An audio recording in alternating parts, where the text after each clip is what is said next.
Salut, c'est Seb. Alors aujourd'hui, eh bien écoute, tu le vois, comme toujours, je suis à la plage parce que j'adore ça. Et aujourd'hui, je voulais faire un petit peu la suite d'une vidéo que je t'ai proposée qui te permet de construire une grille analytique et pour choisir un pays. Et puis surtout, voilà, on me demande souvent, tu penses quoi de tel ou tel pays, et je vais te donner un petit peu mon avis sur les pays. Pour le coup, c'est vraiment que mon avis. Donc tout ce que je vais te dire, c'est extrêmement subjectif, mais ça peut être une base de réflexion pour toi.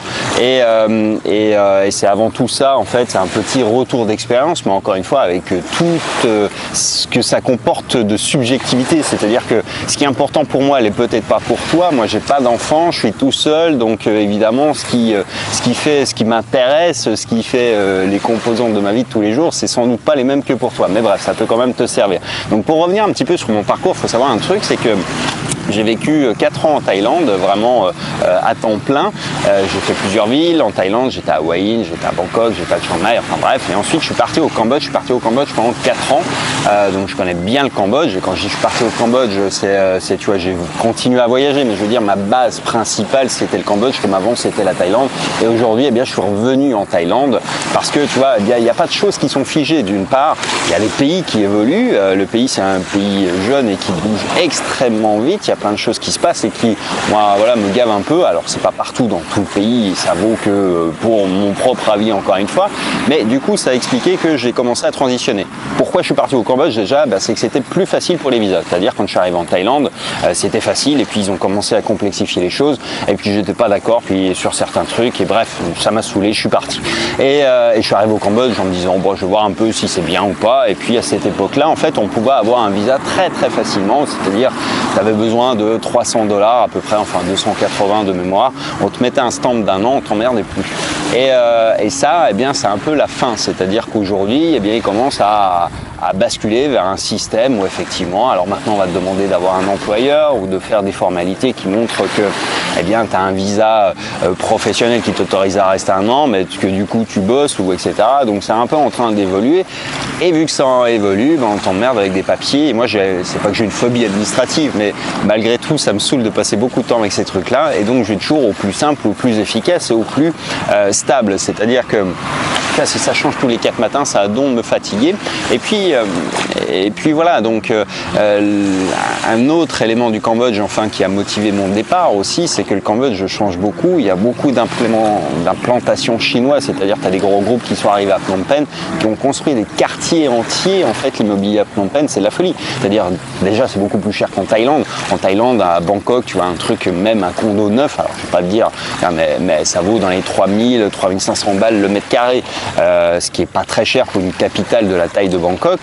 Ce que tu vas me dire, ouais, c'est cher, machin, mais Bangkok, c'est pas Paris non plus, c'est beaucoup plus grand, il y a beaucoup de demandes, c'est une ville attractive, une ville qui pousse, mais c'est quand même beaucoup moins cher que Phnom Penh. C'est-à-dire que Phnom Penh, en fait, va te coûter plus cher, mais avec une qualité de service moindre. C'est-à-dire que finalement, tu perds un peu les avantages. Alors après, tu vas avoir, je sais pas, plein de choses en fait qui sont pénibles. C'est-à-dire que ça construit d'une manière peut-être un peu aussi anarchique, qu'il y a beaucoup de casinos, qu'il y a beaucoup de trucs, des endroits qui étaient un petit peu peinards, eh bien, sont devenus, sur la côte notamment, sont devenus des bastions où ils construisent des casinos et qu'ils ont sagouiné la côte, quoi. Voilà. Après, bon, c'est ma vision du truc. Je te demande pas de la partager et je demande pas aux autres de la partager, encore moins aux Cambodgiens. Mais si tu veux, c'est voilà, pour moi, qui est la capacité de bouger, c'est évidemment ce qui motive mes déplacements. C'est quand je suis plus content d'un endroit, je m'en vais tout simplement. Je vais pas me battre contre les trucs, à faire un procès du mec qui essaye de construire un truc, tu vois, ça sert à rien pour moi. Donc je m'en vais et je vais ailleurs. Donc c'est ma vision et c'est pour ça qu'en fait, tu t'aperçois que quand tu choisis un pays, déjà les conditions peuvent changer. Pour la Thaïlande, de la même manière, entre le moment où je suis arrivé, à l'époque, il y avait un roi, il y avait un premier ministre qui était différent, il y a eu l'État, enfin, l'armée a repris le pouvoir entre temps, juste avant que je parte, et c'est une des raisons pour lesquelles je suis parti. Et puis maintenant il y a un nouveau roi. Enfin, tu vois les pays, ils évoluent d'une part.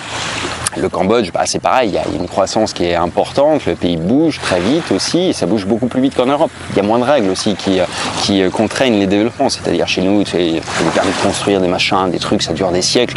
Ici, demain, t'es pas à l'abri, tu vois, t'as un terrain peinard, t'es pas à l'abri que la mamie à côté l'ait revendu et que t'as un mec qui arrive avec 15 grues pour commencer à construire un building de 15 étages, quoi, tu vois, c'est un peu ça le délire aussi. Donc ça a des avantages, ça a des contreparties, il faut en être conscient.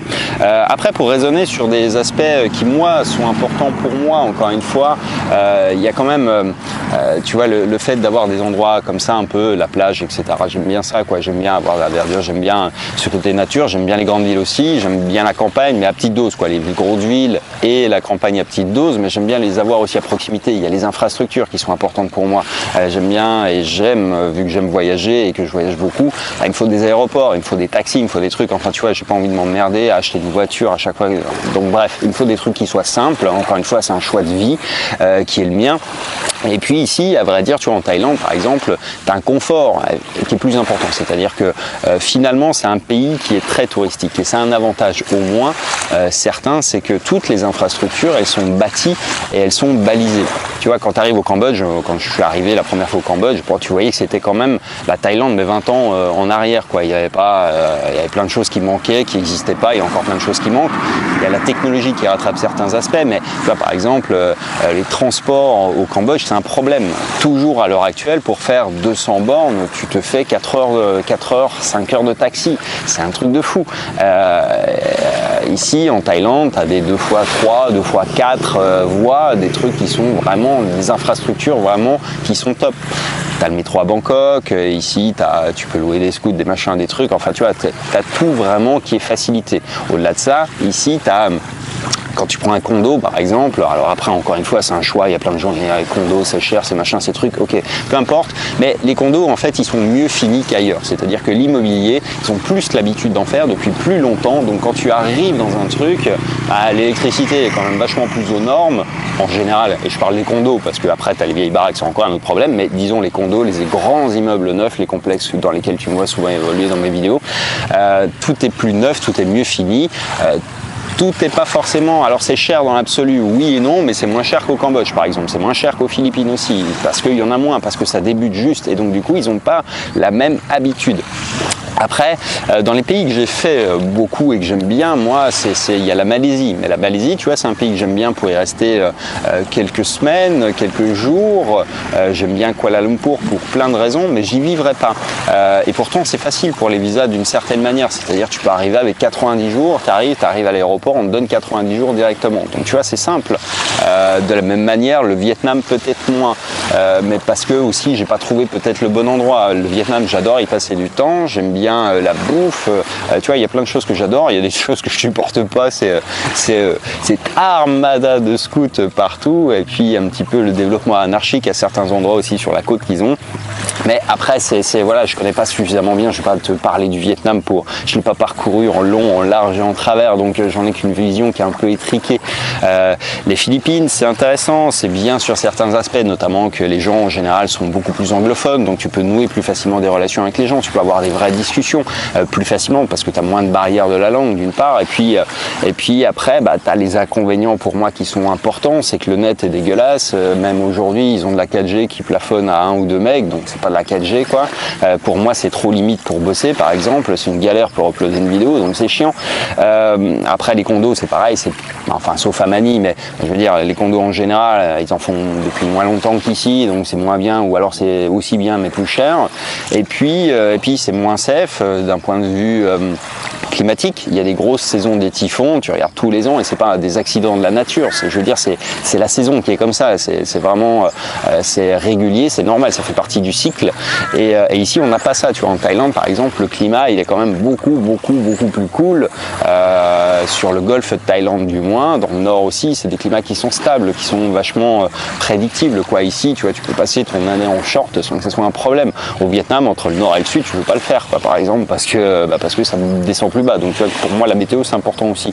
Il y a ces aspects là, donc en réalité ce qui veut dire que tu vois, t'as pas de bon ou de mauvais pays, t'as juste à un moment ou à un autre, il va falloir que tu arbitres en fait avec des éléments qui sont des choses qui sont importantes ou pas pour toi, tu vois. Par exemple il y a Bali c'est bien, mais c'est pareil, je peux pas y vivre parce que c'est trop petit, parce que j'aime pas le côté insulaire en fait. Au bout d'un moment t'en as fait le tour quoi, et t'as toujours un peu, enfin moi j'ai cette impression là d'être un peu prisonnier, c'est pour ça que les trucs comme Malte ça m'a jamais tenté pour plein de raisons, enfin tu vois, les mêmes choses exactement, c'est à dire que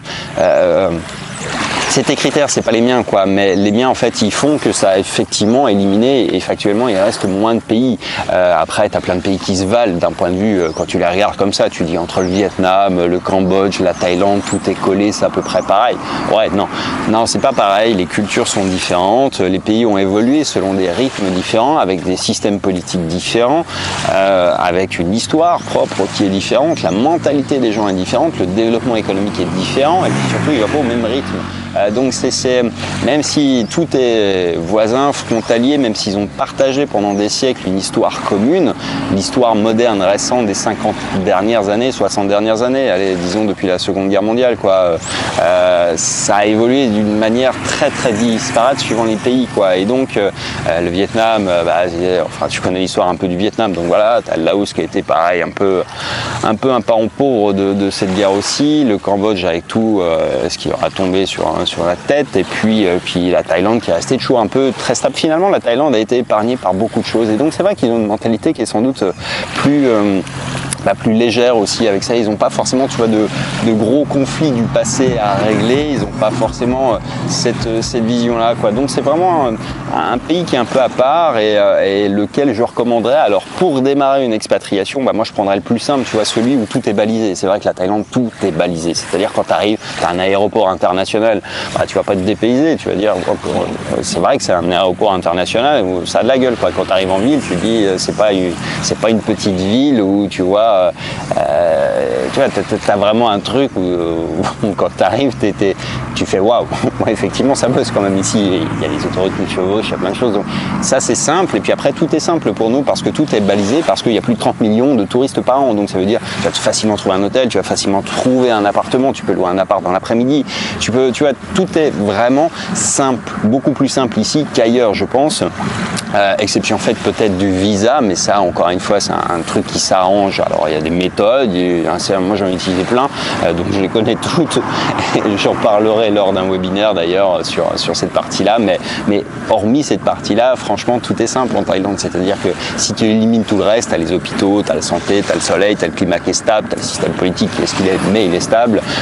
Après ça, tu n'as vraiment pas beaucoup de choses à gérer, à penser ici, parce que tout vraiment est simplifié, quoi. T'as accès, tu vois, t'as pas Amazon, mais tu vas avoir Lazada. Lazada, c'est l'Amazon locale sur l'Asie du Sud-Est, et donc du coup, t'as accès à des plateformes comme ça qui sont extrêmement développées. T'as pas Uber, mais t'en as un autre. Enfin, tu vois, tu vas forcément arriver dans un truc où finalement tout, tu vas pouvoir t'incorporer dans le truc facilement. Et la Thaïlande, c'est un pays qui est très grand, et donc voilà. Pour résumer, mon conseil quand on me le demande, quel pays d'Asie je recommande pour une première expatriation. Alors évidemment, si tu as déjà visité un peu et si tu connais, la Thaïlande me semble un choix qui stratégiquement est intéressant, parce que c'est celui où finalement tu seras le moins dépaysé. Alors quand j'ai dit dépaysé, je m'entends, ça veut dire que tu vas pas arriver dans des trucs où tout marche sur la tête, quoi. C'est-à-dire que c'est quand même balisé, c'est pas un pays où tu vas te sentir revenu en arrière de 50 ans, c'est pas un pays où tu vas devoir affronter des risques climatiques que tu imaginais pas. Enfin, tu vois, c'est un peu cette partie-là, et j'entends que ouais, c'est sans doute plus simple pour démarrer. Après, tu peux bouger, tu peux aller visiter d'autres pays. Une fois que tu es ici, en fait, ce qui est intéressant aussi, c'est que la Thaïlande, tu vois, t'as un aéroport international qui est extrêmement important, et donc qui dessert toute la région. C'est-à-dire tu peux aller en 3 heures à Manille, tu peux être en 1 heure au Vietnam, au Cambodge, 1h15 et 1h30 aux Philippines, 3 heures à Hong Kong. Enfin, tu vois, t'es au centre un peu du truc, et c'est ça qui est intéressant avec la Thaïlande, c'est que vraiment c'est un point central qui est un bon point de rayonnement. C'est une bonne base, quoi, en fait. C'est une bonne base à la fois pour démarrer, et c'est une bonne base d'installation, dans le sens où après tu peux vraiment te déplacer un peu partout facilement, quoi. Et encore une fois, c'est un pays dans lequel tu peux facilement trouver des marques nouvelles, beaucoup plus que dans d'autres, je trouve. Alors encore une fois, avec toutes les précautions, c'est pas la peine de m'arroser de commentaires en me disant je suis pas d'accord. Je sais que tu seras pas d'accord, et c'est pas le propos.